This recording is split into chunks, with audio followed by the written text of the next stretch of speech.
최근 미국이나 주한미군은 연일 한반도의 중요성을 강조하고 있습니다. 이게 국뽕 이런 게 아니라 진짜로 한반도를 전략적 중심이라고 말하고 있습니다. 신냉전 시대가 개막하고 나서 한반도는 중국을 보다 신속하고 정확히 타격할 수 있는 지역이다 보니까 한반도의 가치는 점차 올라가고 있는 모습인데요. 주한미군은 의미심장한 사진을 몇 장 올렸습니다. 바로 동북아시아 지도를 한반도를 중심으로 거꾸로 올린 사진이죠. 오늘 이 부분을 제대로 보도록 하겠습니다. 바로 보시죠. 그 전에 아직도 시청자 70%가 구독을 누르지 않았다고 합니다. 제발 구독 버튼 한 번만 눌러주시면 너무나도 감사하겠습니다. 이렇게 부탁드리겠습니다. 제비 어브런슨 주한미군 사령관 겸 한미연합군 사령관은 11월 17일에 한국의 지리적 위치는 취약점이 아니라 전략적 이점이라며 주한미군이 이곳에 배치된 전력은 가장 구체적이고 실질적인 억제력이라고 발언하였습니다. 브런슨 사령관은 한반도의 남북이 정반대로 뒤집힌 지도를 공개하면서 한반도가 왜 중요한지를 설명하곤 했는데요. 이 지도에는 평택 미군기지를 기준으로 대만, 마닐라, 베이징, 도쿄, 평양까지의 직선거리가 표시된 모습이었습니다. 평양은 255km, 베이징은 985km, 블라디보스토크는 691km밖에 떨어져 있지 않다며 브런슨 사령관은 한국이 이제는 자연스러운 전략적 축이다라고 설명하기도 했는데요. 사실 이건 올해 초부터 브런슨 사령관의 지시에 따라 주한미군 내부에서 교육용으로 이 지도를 사용해오곤 했는데요. 지도를 보시면 아시겠지만 북한보다 대만, 필리핀이 더 눈에 잘 들어오곤 합니다. 무엇보다도 중국과 너무 가깝다 보니까요. 중국을 견제하기 최적의 장소로 꼽히고 있죠. 당장 브런슨 사령관은 2025년 5월에 한국을 보고 일본과 중국 사이에 떠있는 불치망모로 비유하기도 했는데요. 이어서 한국이 한반도 동쪽에서 러시아 함대의 진입을 억제하고 동시에 서쪽에서 중국의 활동을 견제하는 능력을 보유하고 있다고 발언하기도 했습니다. 또 주한미군의 전략적 유연성에 관해서도 설명하기도 했습니다. 사실 이때까지 주한미군은 북한을 대상으로만 초점이 맞추어져 있었습니다. 하지만 최근 주한미군은 전략적 유연성을 강조하면서 인도태평양 지역의 위협은 여러 지역 작전 영역과 경계를 넘나들며 진화한다고 말하였고요. 실제로 대만 침공 시 주한미군을 활용할 가능성을 여러 차례 언급하기도 했습니다. 현재 주한미군은 역할 확대를 계속 이어오고 있는데요. 당장 피테그세스 전쟁부 장관은 한미 안보 협의회를 마친 뒤 주한미군이 영내 유사시 유연성을 갖는 것에 의심의 여지가 없다고 발언하기도 했습니다. 그리고 같은 날 발표된 공동성명에서는요. 매년 포함되던 주한미군의 현 수준 유지 문구가 빠졌죠. 군 안팎에서 미국이 한반도 방어 전력인 육군 위주의 배치에서 벗어나 해공군을 포함한 다층적 전력 구성을 염두에 둔 신호라는 해석이 나오기도 했습니다. 제가 소신 발언을 좀 하자면요.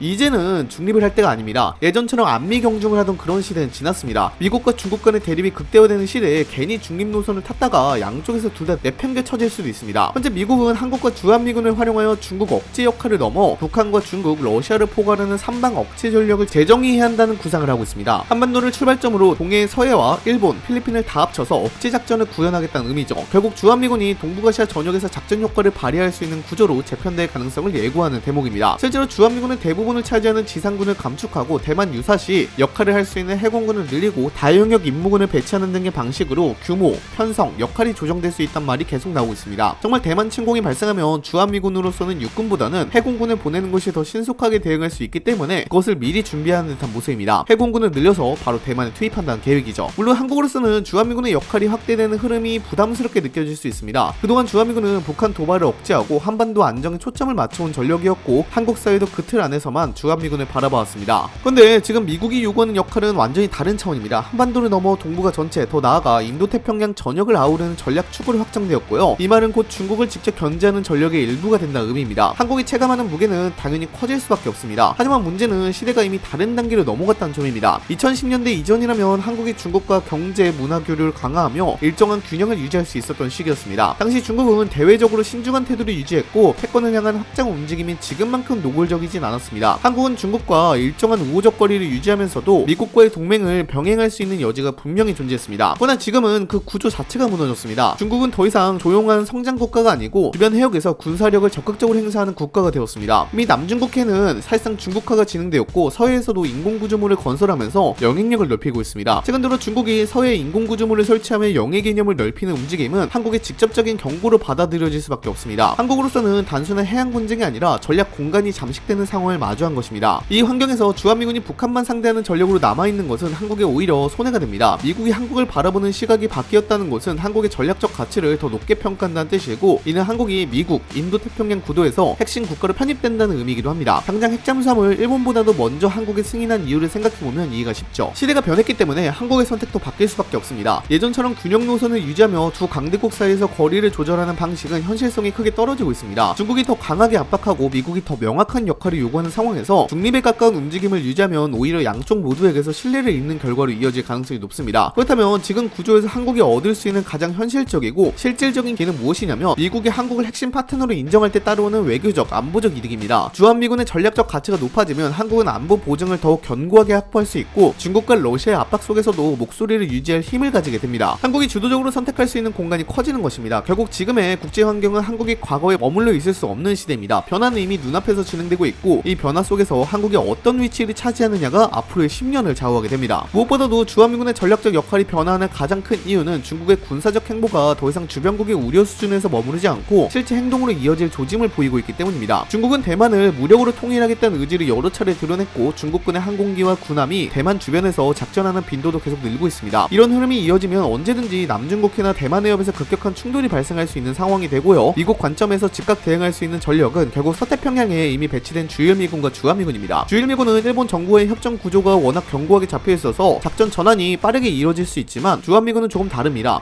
한국 정부의 동의를 거쳐야 하고 이 과정이 짧게는 몇 시간에서 길게는 며칠까지도 걸릴 수 있습니다. 이런 변수는 미국 관점에서 전략적 속도를 낮추는 요소가 되고 특히 대만 해협처럼 시간 싸움의 핵심이 되는 전장에서 치명적인 문제가 될 수 있습니다. 그래서 미국은 주한미군을 한반도 전용 전력에서 동아시아 광역 전력으로 성격을 바꾸려는 신호를 보내고 있는 것으로 해석됩니다. 한반도 유사시 대응은 유지하되 필요할 경우 훨씬 간단한 절차로 대만이나 남중국해 같은 급박한 전장에 전력을 투입할 수 있도록 하려는 구상인 셈입니다. 이런 변화는 한국으로서도 전략적 판단을 요구하는 지점입니다. 미국의 작전 요구가 늘어날 수 있다는 부담도 있지만 반대로 미국의 안보 우산이 더 넓어지고 한국이 인도태평양 전체 안보 구도에서 핵심 국가로 자리 잡을 수 있다는 기회의 요소도 존재합니다. 결국 이 움직임은 중국의 행동 변화가 만들어낸 결과이자 미국이 예상되는 충돌에 대비해 동맹 구조를 다시 설계하려는 흐름 속에서 주한미군이 새로운 역할을 부여받고 있다는 의미로 볼 수 있습니다. 한국이 얻을 수 있는 실질적 이익을 조금 더 깊게 들어가 보면 그림이 더 선명해집니다. 미국이 한반도의 가치를 높게 평가하고 주한미군의 전략적 역할을 확장하려는 움직임은 한국에도 매우 현실적인 보상으로 돌아올 가능성이 큽니다. 대표적인 사례가 핵잠수함 협력입니다. 미국이 일본보다 먼저 한국 핵잠수함 건조를 승인한 이유는 단순한 외교 제스처가 아니라 한국이 서태평양 전장 전체를 안정시키는 핵심 축으로 올라섰다는 판단에 기반한 것입니다. 이 구조가 굳어지면 한국은 핵잠수함 전력 구축 과정 전반에서 미국과 공동운영 체계에 가까운 협력 구조를 확보할 수 있습니다. 연료 공급, 정비 지원, 핵추진 안전기술 등의 분야가 사실상 상시 협력 단계로 고도화될 수 있는 겁니다. 이런 구조가 만들어지면 한국 해군의 작전 반경이 완전히 달라지고 미국으로서도 한국 해군을 태평양 전체를 함께 관리하는 핵심 파트너로 활용하는 기반이 됩니다. 그리고 미사일 사거리 제한이 완전히 해제된 이후 한국의 장거리 타격 능력 발전은 미국의 전략 구도와 맞물릴수록 속도가 더 붙을 수밖에 없습니다. 미국이 한국을 지역 전략의 핵심으로 본다면 장거리 수상 미사일, 중거리 탄도 미사일, 극초음속 전력 같은 분야에서 한국이 개발 속도를 압도적으로 끌어올릴 수 있는 여건이 형성됩니다. 미국이 탐지, 추적 데이터, 위성 정보, 한국 체계 기술까지 공유하면 한국은 사실상 아시아에서 몇 안 되는 장거리 정밀 타격 국가로 올라서게 됩니다. 이건 단순한 군사력 상승이 아니라 중국과 러시아가 한국을 무시할 수 없는 단계로 들어간다는 의미이기도 합니다. 이 모든 흐름을 종합하면 한국은 미국과의 협력이 깊어질수록 안보 보증이 강해지고 동시에 독자적 전력 구성이 고도화되는 양쪽 효과를 모두 얻게 됩니다. 미국은 한국의 힘을 키워야 중국을 압박할 수 있기 때문에 한국의 전략적 자율성도 과거보다 훨씬 더 넓어질 수밖에 없습니다. 이런 구조는 한국이 과거와 비교할 수 없는 수준의 외교적 공간과 안보적 확실성을 확보하게 되는 결과로 이어질 가능성이 큽니다. 결국 미국이 한국에 요구하는 역할이 커지면 한국이 얻어가는 실질적 이득도 그 비례만큼 커진다는 흐름이 이미 시작되고 있는 것입니다. 제일 중요한 건 이제는 중립이 없다는 것입니다. 여러분들은 현재 주한미군의 역할 확대에 대해서 어떻게 생각하시나요? 댓글로도 작성해 주시기 바랍니다. 이상 영상 마치도록 하겠습니다. 감사합니다.